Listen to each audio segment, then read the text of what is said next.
Hey, everybody. All right, we're going to wait just a few minutes as everyone pops on. It's so exciting to see all of your faces. I guess it's morning for you guys. It's more mid-afternoon for me, or I guess afternoon, mid-morning for me. And then, depending on where all of our families are coming from, they're going to be all over the place with timing, but we will have it recorded. That way, if someone's sleeping, they can still watch it at a different time. All right, so we have a few participants popping on. We'll wait just a couple more minutes to get families time.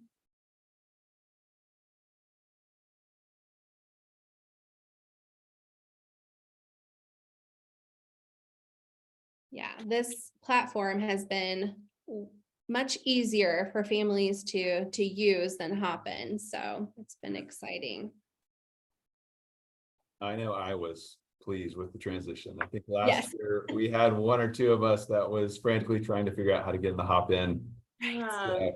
Minutes after it started. So yes, well, and it seemed to be a lot of issues with the firewalls, like at different companies, the firewalls, and to where like it didn't allow Hopin to pop on. And so yeah, that was a little frustrating, but this seems to have been working a little bit smoother, so that's good.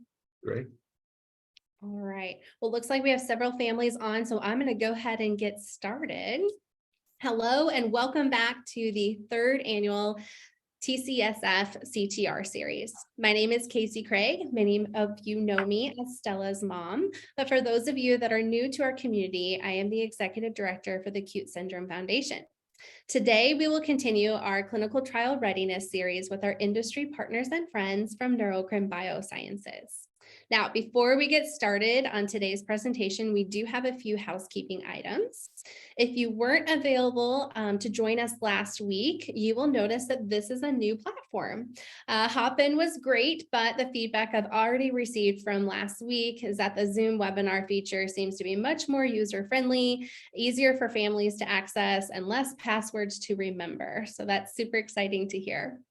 With that said, since we are still new to this feature on Zoom, please bear with us through any technical issues we might encounter.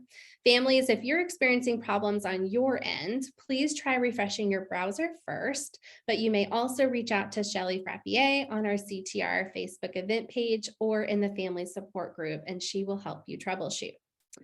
All questions for our panelists today should be typed in the Q&A section. This should be located at the bottom of your screen. Now, remember, our panelists are going to answer all of your questions live today, but keep in mind that laws and regulations are pretty strict about what they're allowed to disclose apart from what is in their presentation today. At the end of today's session, there will be a 2-question survey for you to fill out. Please note this is set up differently than last week. So once I end the webinar completely, the survey will automatically pop up in your browser for you to take. And this is an anonymous survey.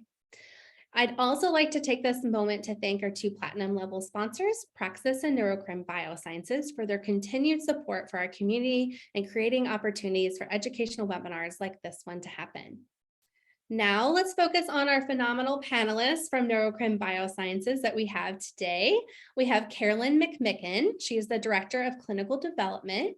We also have Tyler Reagan, Director of Patient Engagement and Advocacy, and Svetlana Shore, the Director of Clinical Development, and Heather Bentley, Executive Director Program Lead, all here with us today live.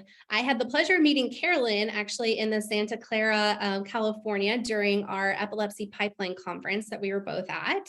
She also presented at our Spring Meaningful Change series, so we're pretty excited to have her back with us today. And then Tyler, Svetlana, and Heather, it was so rewarding to meet all of you when we came to Neurocrine Labs and got the best tour ever from Dimitri. And then we were literally treated like rock stars during our lunch and learn, where Shelly and I got to share about Nico and Stella to I'd say about 35 Neurocrine employees whenever we got to visit.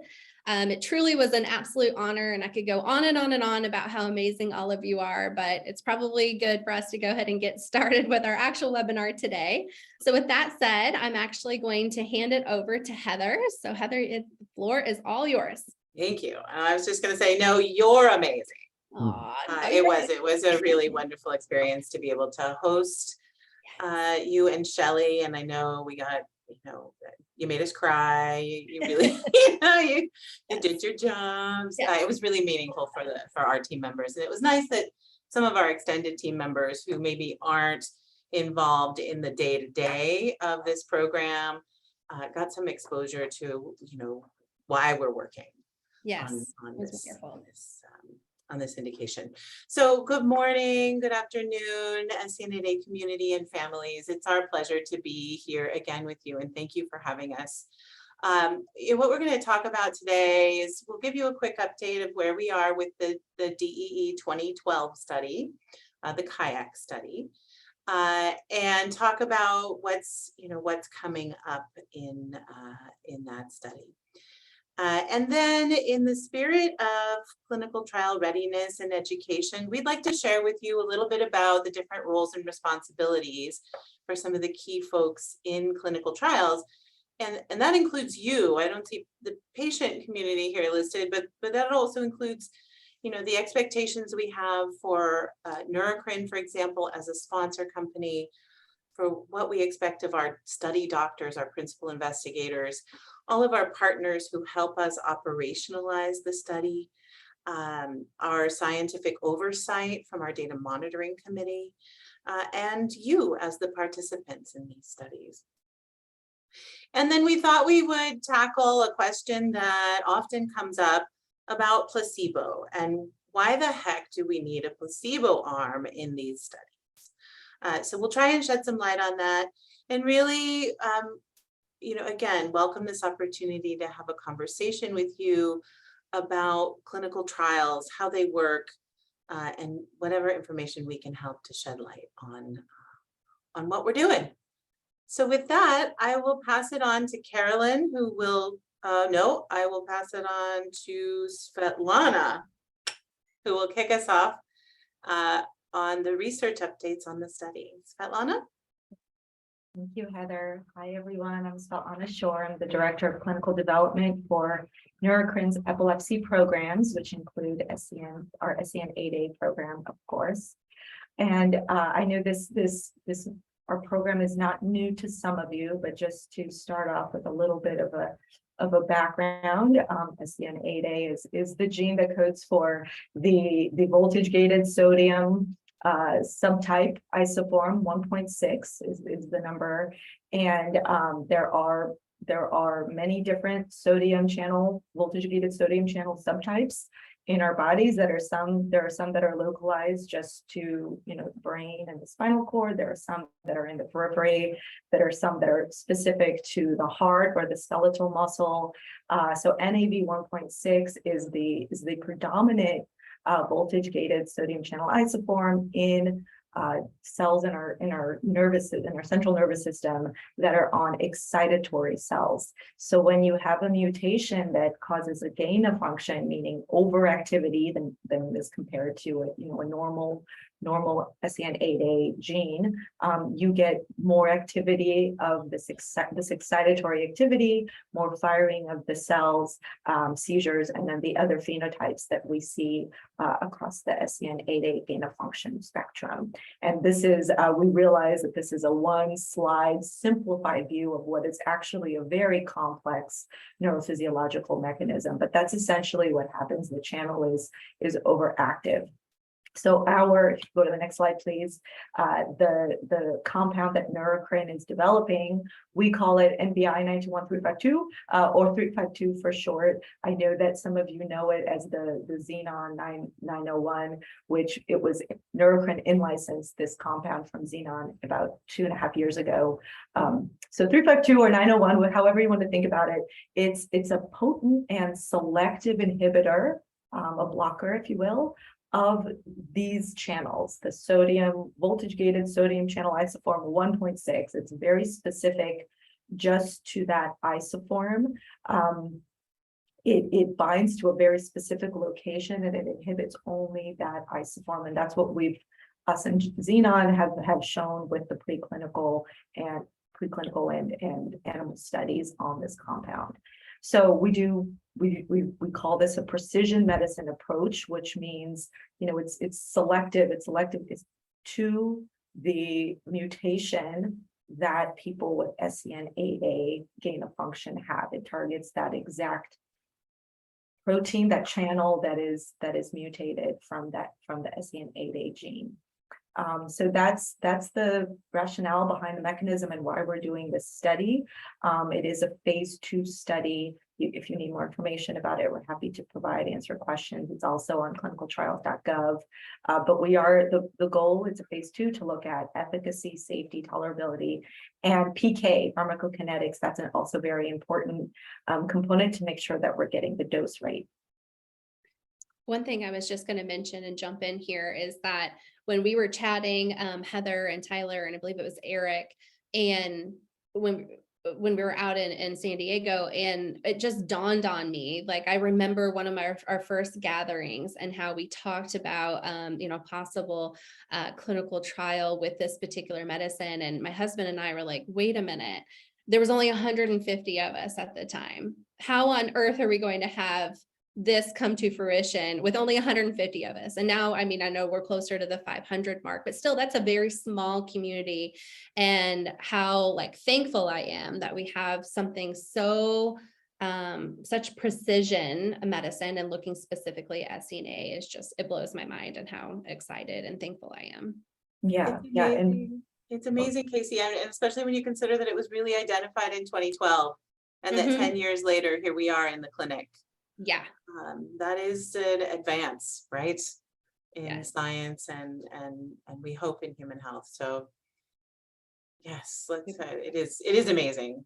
And before we move off this slide, definitely we are also thankful to you, to the TCSF, and the families that are supporting us. Obviously, we can't do any of this without you. I mean, we need you. We need your partnership. And I have to say, we are, second to you. We are just as excited and hopeful that this is a successful endeavor. So thank you so much. We're sitting here with just utmost gratefulness for your feedback, your support, and your participation. Next slide, please. Just a quick update on the study, and I know this isn't the main focus of our webinar here, but we're planning a pause in enrollment. The way that we have the study set up is we enroll the first 8 subjects. We call it a sentinel cohort, but it's just the first 8 that are enrolled. And we pause the study so that we can look at the safety and PK of those 8 before enrolling the rest of the 52 that are planned. It's an overall number N of 52 for this study. And so we're about to go into this pause, but we wanted to say, if anyone or you as a family are interested in the study, we're opening things back up next year. And what we've heard is one of the big factors and concerns is travel. Totally understandable. We've set up a travel policy to support you as best we can. And I just wanted to note that because we've heard that this is a main concern. So your travel costs will be covered. If you're part of the study, we will not expect you to go out of pocket or be responsible for the costs that are incurred to go to the site, and that includes flight, car rental, your gas, incidentals, hotel. We have a travel agent that can help you with, booking the travel is overwhelming, which even without a sick child, it's overwhelming for people. So please just know if you do decide to, participate in the study, you can ask your study site all these questions. Please feel free to, speak up with your needs. We're trying to anticipate them and make it as easy as possible. But, whatever you need, please feel free to communicate to your study doctor, to the travel agent. We've tried to make the policy very comprehensive. So, if you need a first room floor, if you need whatever you need, those are the things that we put in the policy to accommodate. If you need to stay an extra day because you don't want to leave early in the morning, those are all included. So it's not as relevant right now, more if for the for the main cohort, which will be enrolled next year. But we just did want you to know that we've heard your concerns about travel and we've updated our policies.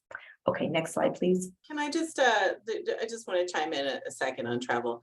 You know, I think if you're looking at the slide, you see this graphic, there are lots of moving pieces in securing travel and providing logistics support. So I think what's important is, you know, whatever is your particular situation, right? And I think every family is a little bit different.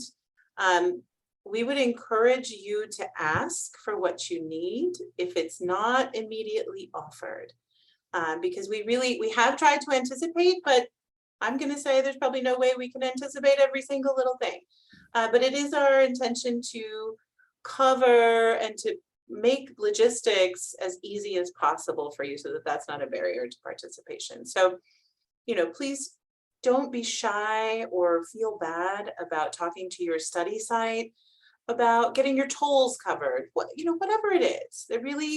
The intention is for there not to be out-of-pocket burden for families and for all of these accommodations to be adequate for you. So just know that you don't have to lump it, you don't have to settle.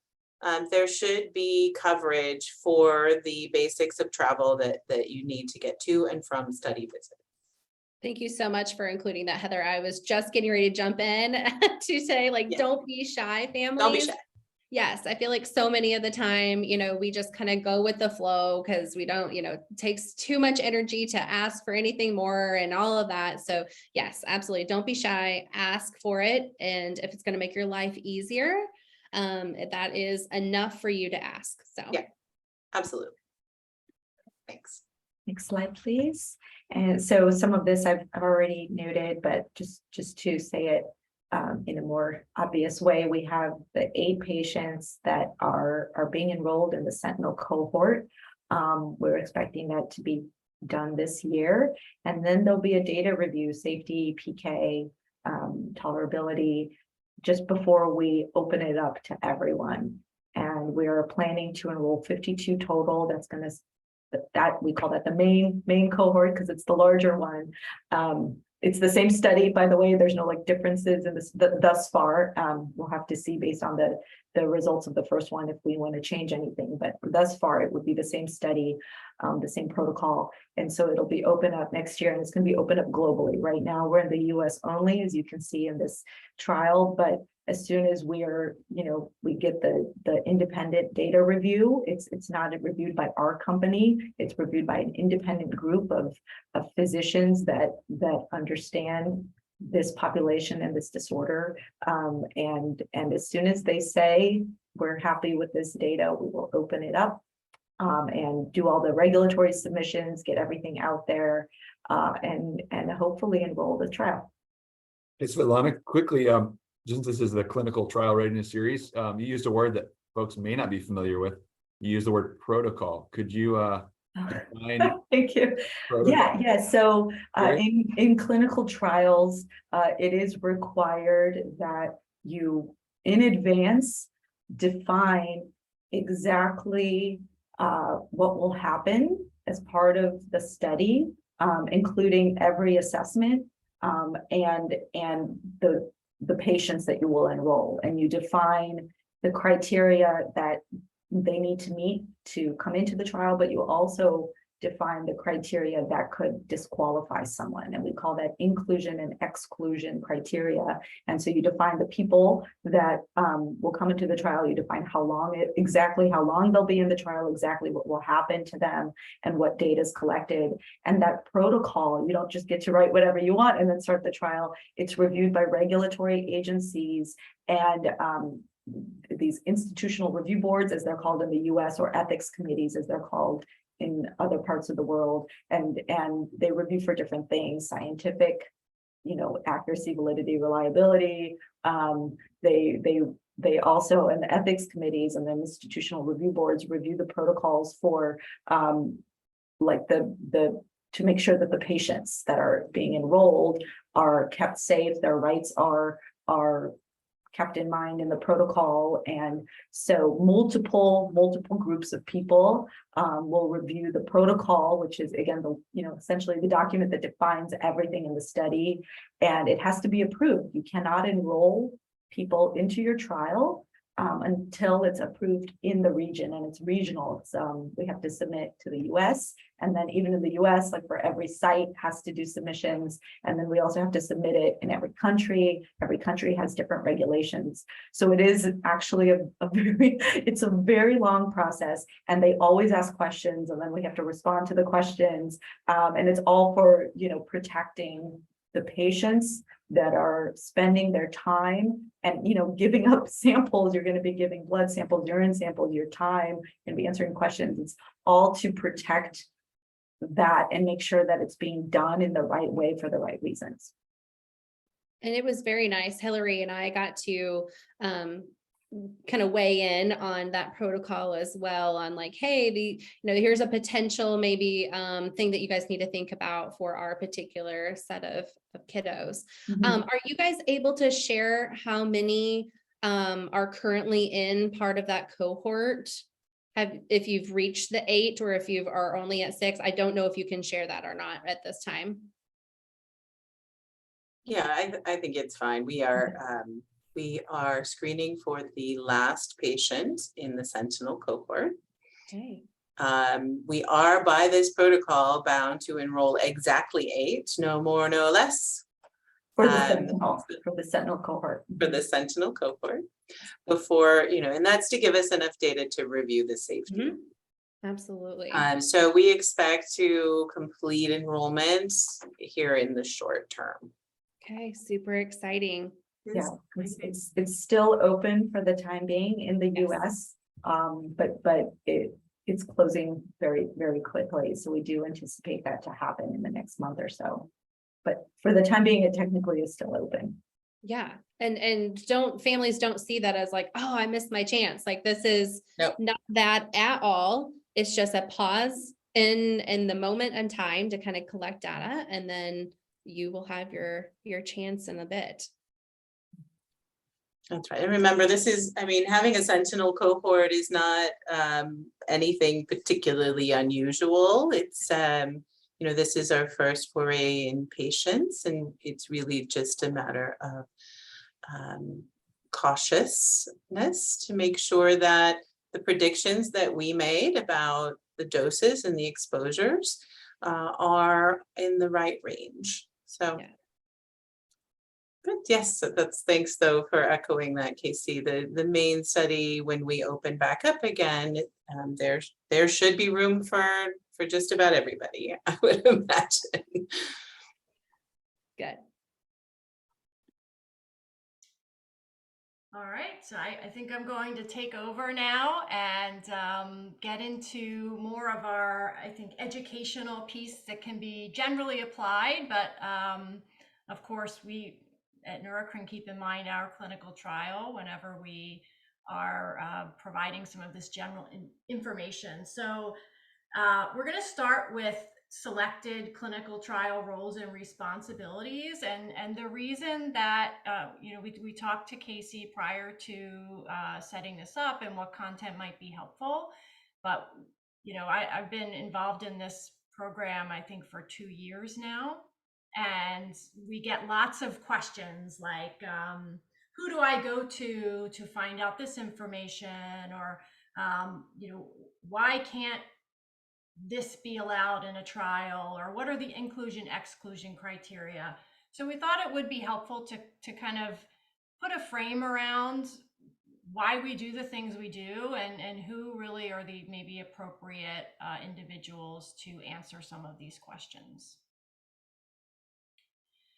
First, Svetlana already kind of touched on this, but there are many regulations, guidelines, principles that really define how a pharmaceutical company or any researcher goes about conducting a clinical trial. These are very much in place to protect the individuals or the patients that are going to participate. And also the the integrity of the clinical trial itself. And what I mean by integrity, that has to do with kind of following ethical principles, but also obtaining the most reliable result possible.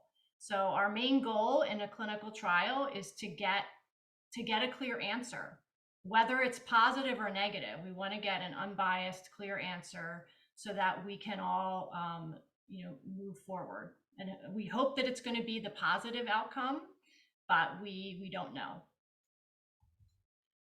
So of course we aspire to go beyond just kind of the bare minimum of what the rules and regulations say that we have to do. But it really takes a village. So we selected a few specific roles to cover. These are not exhaustive when it comes to a clinical trial. So of course the sponsor, in our case, Neurocrine would be a sponsor of a clinical trial.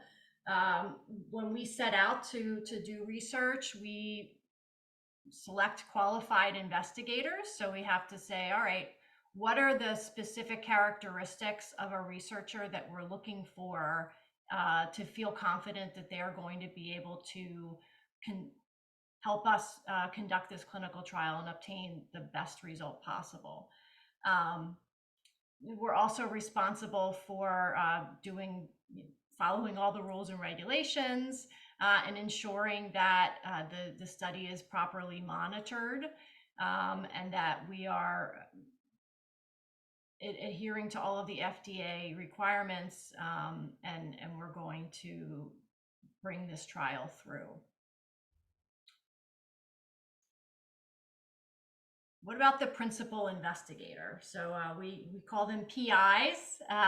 The principal investigator is the study physician that has agreed to take on the responsibility at their site for conducting the clinical trial. And this is a very important role because that principal investigator, they have responsibility overall for the conduct of the clinical trial at their site. And that means they're ultimately responsible for their staff. So any individual, whether it's the study coordinator or a nurse that's drawing blood, a technician, the PI is responsible for ensuring that they're properly trained and that they're qualified to do the job. They're also ultimately responsible for the subject or the patient, the person who's participating, for their safety. They're responsible to follow that protocol that Svetlana explained to the T. So they have a list of activities they're supposed to engage in, and they need to follow them as they're written. And then they're also responsible for documentation. So all of the paperwork that's involved in the study, they need to make sure that it's completed, even if it's a staff member that conducted whatever the specific activity was. So you may have heard of a CRO, or contract research organization. And this is essentially an organization that many pharmaceutical sponsors hire to conduct clinical trials because, like I said earlier, it takes a village. There's a lot of things, a lot of moving parts, and the CRO can take on many of the duties that the sponsor can delegate, including doing submissions to regulatory bodies. Often the CRO will manage the vendors. So you see here the travel and logistical support. We have lab vendors, all kinds of different other entities that are helping conduct the clinical trial. They also oftentimes will do a lot of the site selection. So the CROs, they run many studies for different sponsors, and they might have a particular expertise in a certain area, such as running a trial in DEEs. So they provide a lot of consultation and guidance with regards to selecting PIs, even though it's ultimately kind of the sponsor signs off on it. So the CRO often kind of sits between the sponsor and the study site, and they're kind of like the conductor and making sure that everything operationally is going smoothly. That's not to say that the sponsor is not often in close contact with the site as well. And then one other role and responsibility I did want to highlight, because we're talking about the Sentinel cohort being completed and then that pause. So many studies, and it's not just related to looking at Sentinel cohort data, but you have to have an independent data monitoring committee.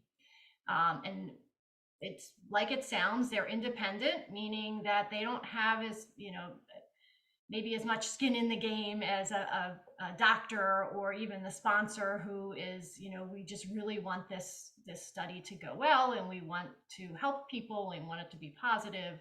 The Independent Data Monitoring Committee, or IDMC, their duty is to ensure that the interests of the patients are being well served, and that trial participants are not unnecessarily exposed to an unreasonable risk. So they're looking for safety and making sure that the trials are being run ethically. And they often will analyze data, and this in the middle of a trial, and this helps to also keep the company blinded to who's on treatment assignment.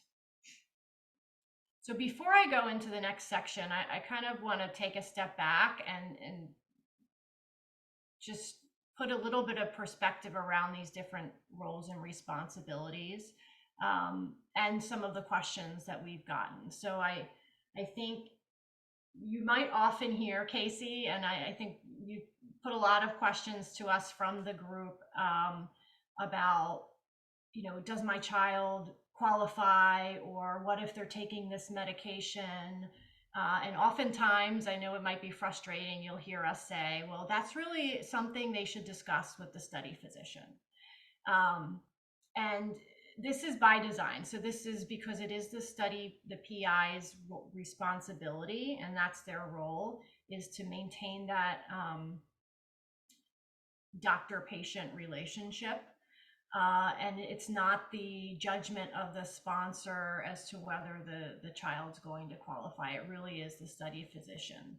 So even though we have several highly qualified physicians on our team at Neurocrine, they put a lot of work into what's in the protocol and what are the inclusion-exclusion criteria, but it really is the judgment of the PI and an independent kind of diagnosis confirmation committee to determine whether a patient qualifies. So that's just one example. Or, along the lines of questions about travel and logistical support, we want to hear feedback. However, if there are specific questions or needs, the first line of defense, or the first person to go to, is your PI or the study site. And hopefully they'll be able to help. If not, I know that many caregivers really rely on people like Casey or Hillary to kind of help pass the message on, which is great. But certainly the most direct way, we hope, and it should be, is to communicate with the study site.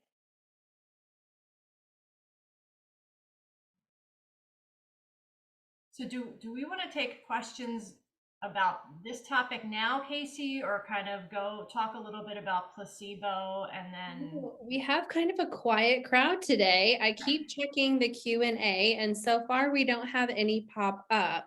So right now I think we're okay to keep going. I was trying to think of any particular questions I have, but I've been in a lot of conversations where others maybe haven't.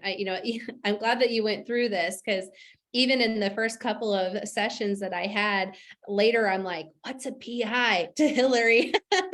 What's a KPI? Like, all these different acronyms. So it took me a little bit to get to know what those were. So I'm glad that you explained this a little bit more, because I'm sure other families are in the same boat I was. And yes, I agree. I'm glad that you mentioned about the travel and logistical, that, if you contact the site or the number that they give you, that's going to be your quickest way to try to get something resolved. And then obviously if it's not getting resolved, then you can include us. Oh, I think we have a question. Let's see. Hold on. Okay. It's from a parent asking, seizure frequency is still main criteria for acceptance into trials. That was a question that they had. If Yeah, I can, yes, so as is standard for epilepsy trials today, and I know that there's lots of people that are, trying to find other ways and other things that are important, especially for syndromic epileptic encephalopathies like DEE. Today, it's still a criteria for approval of a drug. You do have to show that the seizure frequency has reduced. And so in order to show that the way that our statistics work is there's a minimum seizure frequency for baseline so that there's a place to go down. Otherwise, we won't be able to demonstrate efficacy of the trial. yes. And where can we just kind of touch on where is the easiest way for our parents to go to find the very, listed out criteria for the study? I would go to clinicaltrials.gov. That's the public posting of this study. If you are in touch with a study site, they can get very detailed with you. It'll be like, for example, if you come in for a screening visit or right before a screening visit, you'll get a copy of the informed consent form. And that it's dense. It's like a legal document.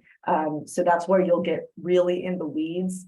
But if you're just looking for something basic, clinicaltrials.gov is the best place to go. Perfect. We also have a website.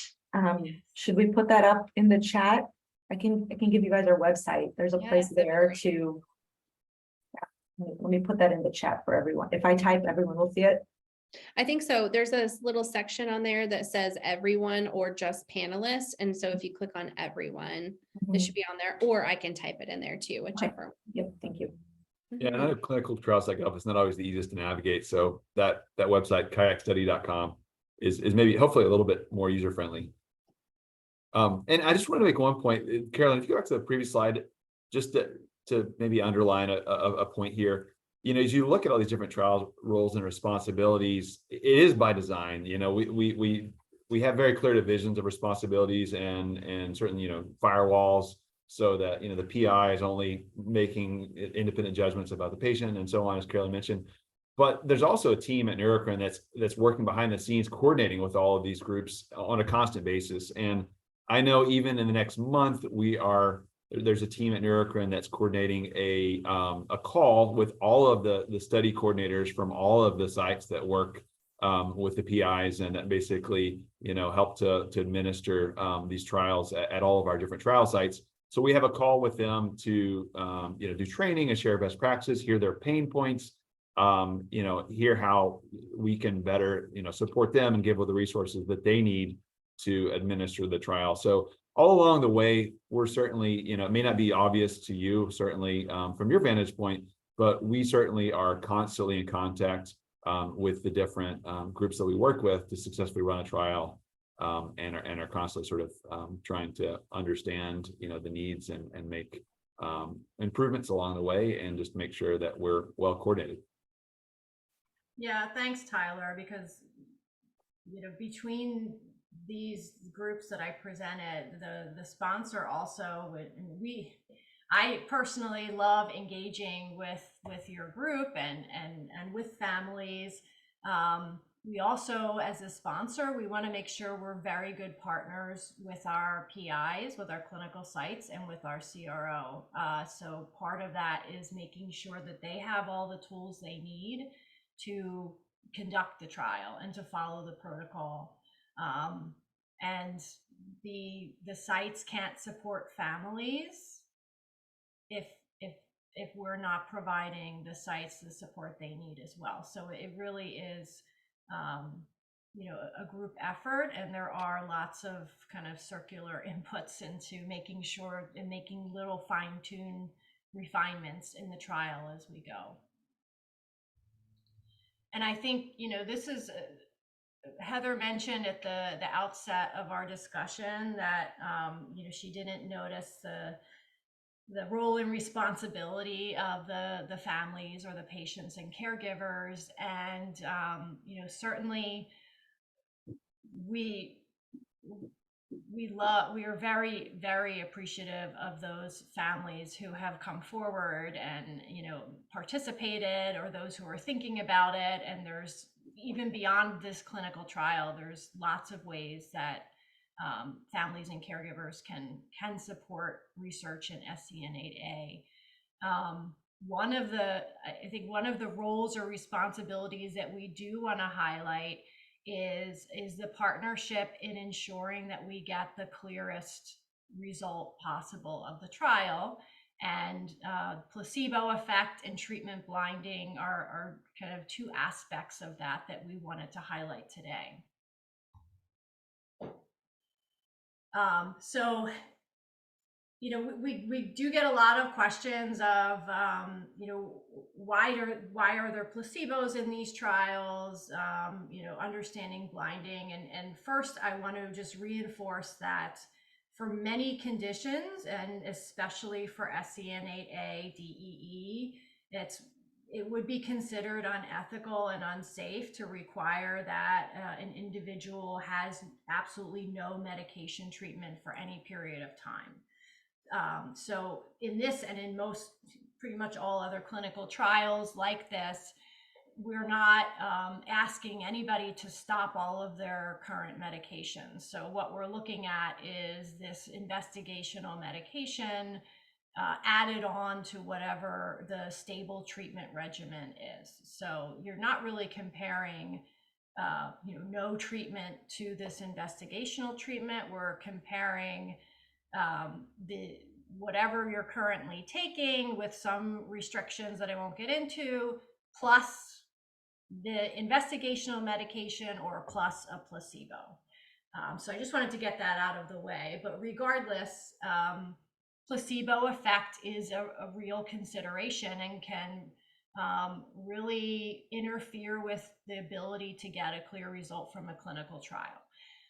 So I did some of my own kind of research to come up with content for this presentation, and I found this one article on 5 interesting facts about the placebo effect. So many people think it's only psychological. It is also physical. There are things that happen in our brain when we are expecting something. It's also it's about more than just sugar pills. So you can have a placebo effect if you're doing even just a talk therapy intervention with surgery. There can be placebo by proxy, which means, and I think that's particularly relevant for this group, where the parents experience a positive effect of a treatment that your loved one is receiving, and it's could be for many different reasons that we'll get into. And even animals experience a placebo effect. So, I don't think any of us can say, well, I'm going to be completely above this. It really is just something that can happen. And there can be a placebo effect even if you know that the treatment you're getting is a placebo. And there's also something called a nocebo effect, which means there's some people that just expect they're always going to have the negative side effects of a treatment, or that the treatment's not going to work.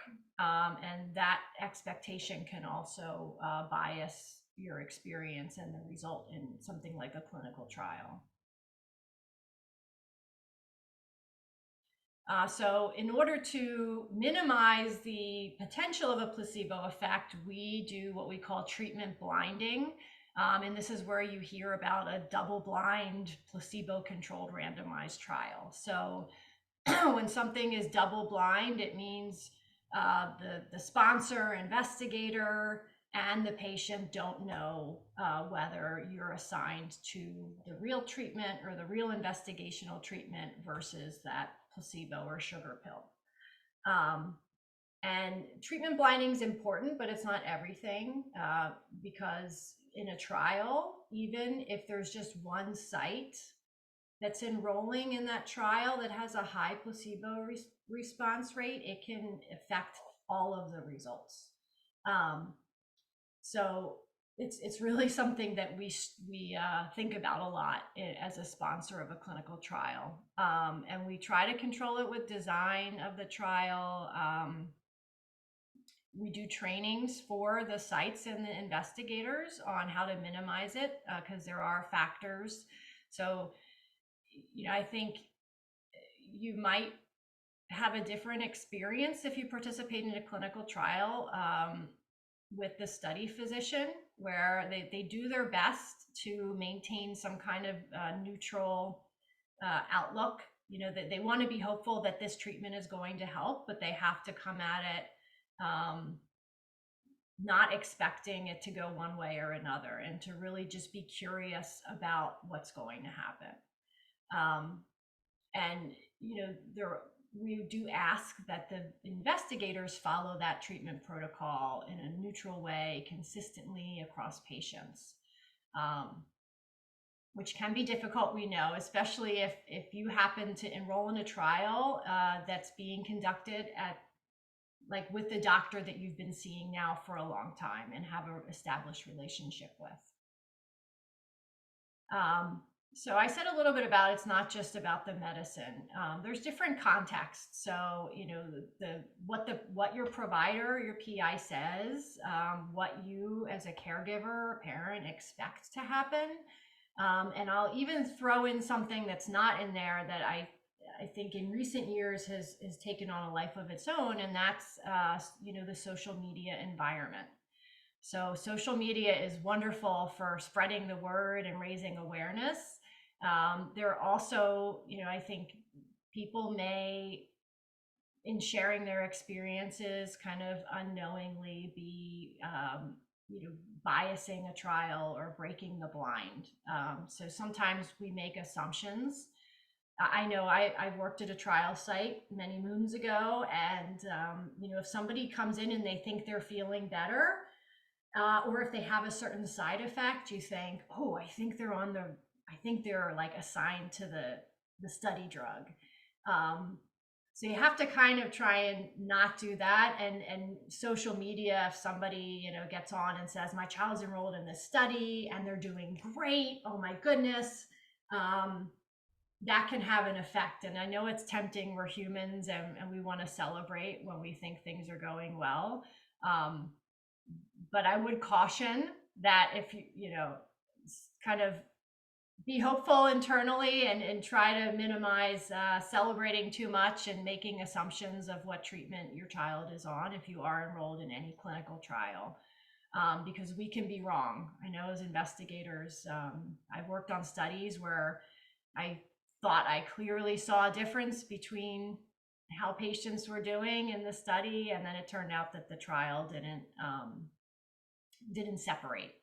So definitely something to think about, and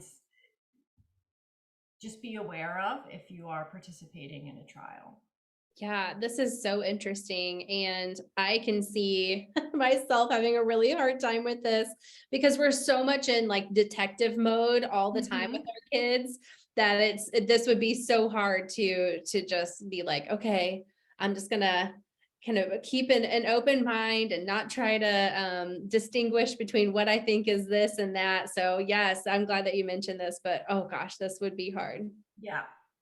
So again, we're humans, and we're in the business of doing research with humans, and there's a certain amount of loss of control you have there.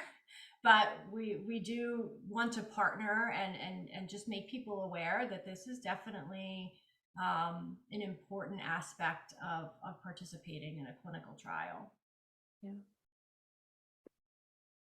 So we have about 10 minutes left, I think. So I want to leave time if there's other questions. But just to wrap things up, again, I've said this a few times, our goal is to get a clear and unbiased result from our trial. And we are relying on many people, the village, to help pull this through. And hopefully there'll be more opportunities for more people to participate and engage in this effort as we move forward. Looking forward to next year, although don't want to move too quickly. We have a few more months left of this year.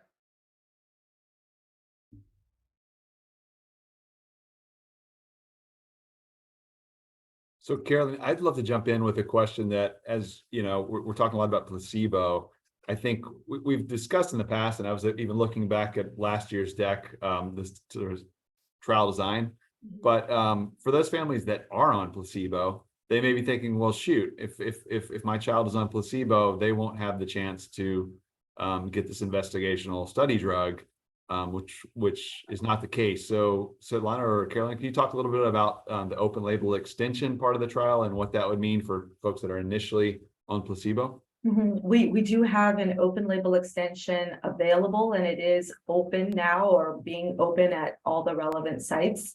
So that is a very important point. If it were my child, I also would have the same question. And so what we can say confidently is that no matter what your treatment ends up being, and you may not ever find out, everyone that participates in the randomized control trial for our compound will have the opportunity to have open label treatment, meaning you will get the study drug and you'll know what dose, and your doctor will know what dose. You will have that opportunity as long as, you continue to, if you have there's a reaction and it's not good for you to continue, then obviously that wouldn't be a good choice. But barring all of those things, you will have the opportunity after the end of the trial to move into the open label. And the way that this trial is a little unique in that we're not, a lot of the trials that are randomized and then open label, you have to kind of taper off and then come back on. We do have a blinded conversion where you won't need to change your dose. You won't know this when you're in the trial, but no one will be forced to get off their dose and then come back on. If you're on active. If you're on placebo, obviously you'll start over from the titration. That's an excellent point. And I know I would imagine that parents would be concerned about that we know how sensitive our kids are. So that's a really good point. I'm glad that you mentioned that. There's definitely pros and cons to all approaches. These are choices and decisions that are made based on data and your specific population. You could argue that having everyone start over with the lowest dose and in an open label, which again means unblind, you're unblinded and you're getting the drug, provides everyone the opportunity to respond to the lowest effective dose, or what we think is the lowest effective dose. But as you said, a major con to that strategy is people who are on a dose that's been working for them, even though it's blinded, then have to switch. So definitely it's not one way isn't bad or another, but I just wanted to share what ours is. Good. And maybe just to quickly clarify, make sure everybody is on the same page. We have the blinded portion of the study, and then open label is after that. So Lana, can you maybe just make So the open label actually means? The study, the blinded randomized controlled trial is where we have it's randomized, meaning you're just equally split and you don't know which group you're going to be in, and it could be the dose with the study drug and NBI-921352 or the group that is on placebo, and you won't know, your physician won't know, and we don't know. Nobody knows. It's completely blinded and it's random. So no one's assigning it. It's a computer system. Once you're done with that portion, and whatever treatment you get randomly assigned to, you will, if you decide to continue and your physician thinks it's a good idea for you to continue, you will be converted, also blinded, to what we call open label, meaning it's just like any medication. Your doctor says, here you go, you're going to be taking this many mgs of this 3 times a day, and you will know it's not placebo. You will know that it's the study drug, and there's no randomization, there's no groups. You just get titrated to the dose that works for you, for your child. I keep saying you, but your child. And so that's what we've open label can still have groups. Open label just means that you know what you're getting. And in our open label trial, it's all active treatment.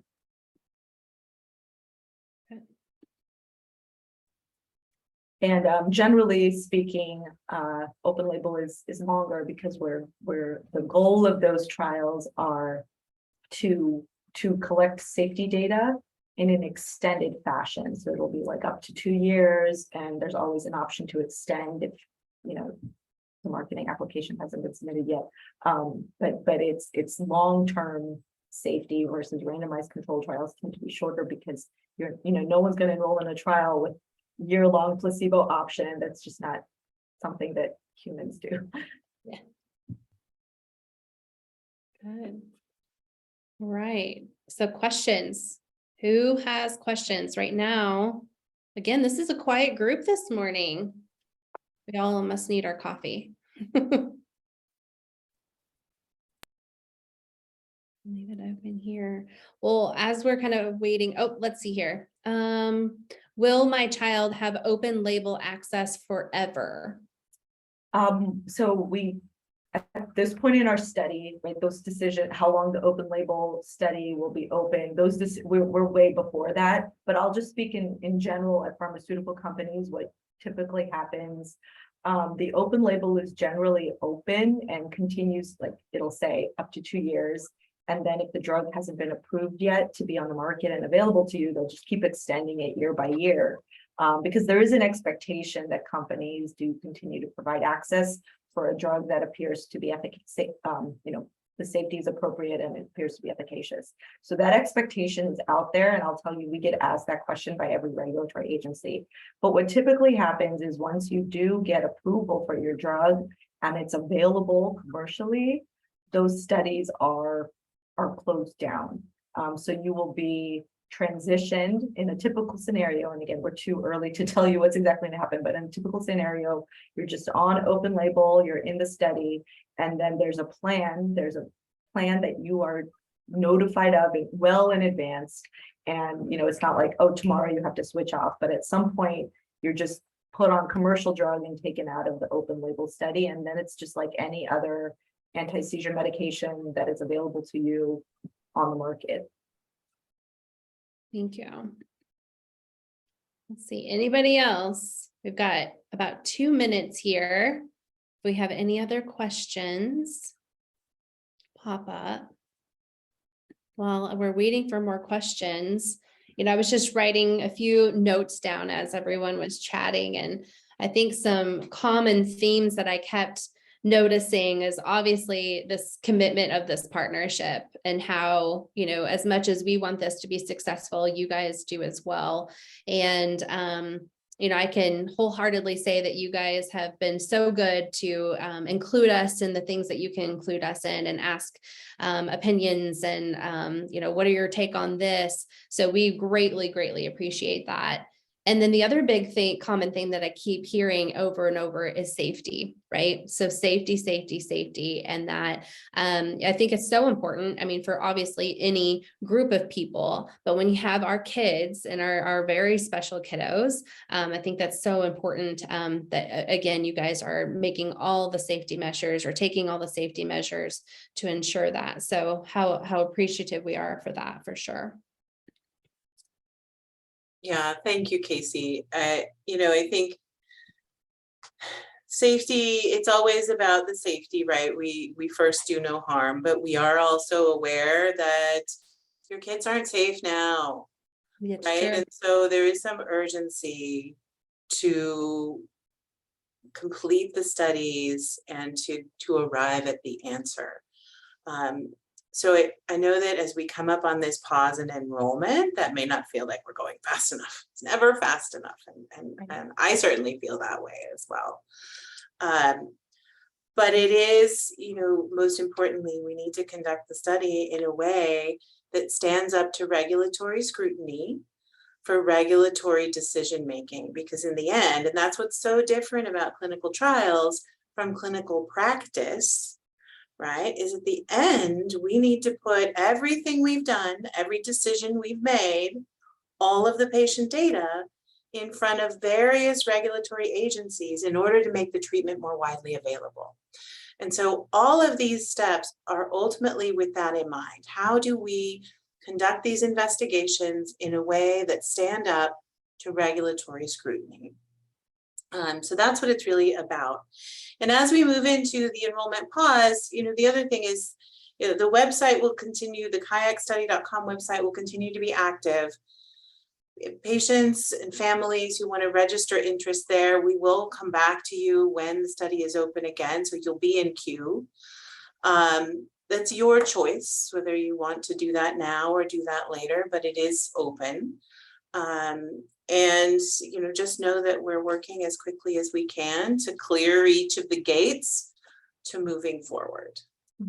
And just to add to that, if you or someone you know is at all interested in participating in the trial, there is no expectation. Like, you could go all the way through talking to the study site for hours. You could come in for the screening visit. You can leave at any time. There's no expectation, and there's no, at any time, even if you start the study and you decide this isn't for me, but even before you start dosing, like you're just in the screening period, you can at any time leave. So I think that if you have any interest at all, it's just a good idea to get information. I would personally encourage that, because there's like every document that you get for the study will say at any time for any reason at all. You're not setting up expectations or guarantees by asking questions.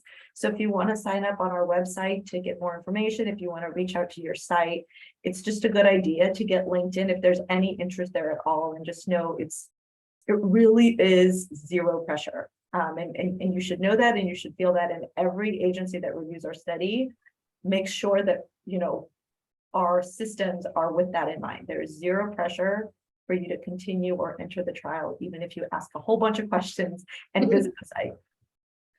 That's a great point. Thank you. Well, I'm not seeing any other questions at this time. And I know we're pretty much just a few minutes past noon here. Well, I guess 1 on Eastern time, noon my time. But I just wanted to thank you all for being here today and educating us and giving us all this information. It was a great conversation. And I even learned, again, a few more new things as we go through this. So I appreciate it. And also thank you for Neurocrine being one of our lead sponsors for our CTR series. It's a huge help for us. So thank you so much. And then for next week, I just want to remind families that we'll be back on next Wednesday from 12 to 1 Eastern time. And we are going to talk about the acute syndrome, and we're going to give you some updates and what's driving our forces and where we're going from here. We're also going to talk about the gathering, which you guys will get to see you again at the gathering in December. So we're going to talk about the gathering. Some of our families are brand new and they're like, what is this gathering everybody keeps talking about? So we're excited to tell you about it and talk about how we can help you get there are offering some travel grants for our families. And we're going to talk about our trip to Neurocrine, and Tyler's going to get us some cool pictures of us. And we'll talk about Global Genes Conference and all the fun things. So please make sure that you come next Wednesday and we'll get to chat all about the acute syndrome. So all right, guys. Well, thank you so much. Just as a reminder, as you come off of the webinar, a survey will pop up. If you don't mind, give us some feedback on that. We greatly appreciate it. So, Casey, thanks for the opportunity, and thanks for your leadership and partnership as well. Absolutely. Thank you guys so much, and we'll chat Thank soon. you. Bye. Bye. Bye.